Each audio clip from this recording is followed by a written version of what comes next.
Hey everyone, in this video we take a look at the brand new Sample AI Sandbox for Amazon's selling partner API and how to use it. Let's get started. The AI Sandbox serves as a local drop-in replacement for SP API's production environments, facilitating comprehensive testing of API integrations. In contrast to the existing static and dynamic sandboxes, the AI Sandbox provides request validation with production-grade error messages, comprehensive test data generation tailored to your specific use cases, and a stateful environment enabling testing complete workflows across diverse APIs utilizing the same dataset.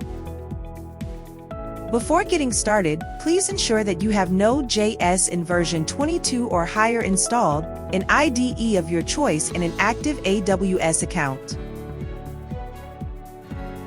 Use the link to the repository in the video description and download or clone it. Execute npm install and npm run build. You should see a folder called dist afterwards. Next, zip the whole project. Open your AWS console in the browser and open S3. Click on Create Bucket, select Account Regional Namespace and enter a bucket name prefix.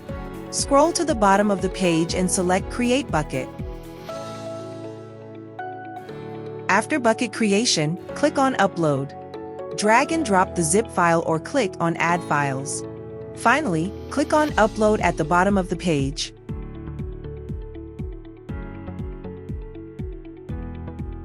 Navigate to CloudFormation. Select Create Stack. Upload the template file from the deployment folder in the repository. Click Next. Enter a stack name. Enter the name of the S3 bucket. Enter the name of the uploaded zip file. Click Next. On the next page, confirm the checkbox at the bottom. Click Next.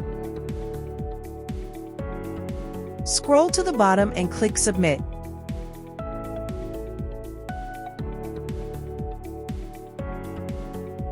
Navigate to Elastic Beanstalk.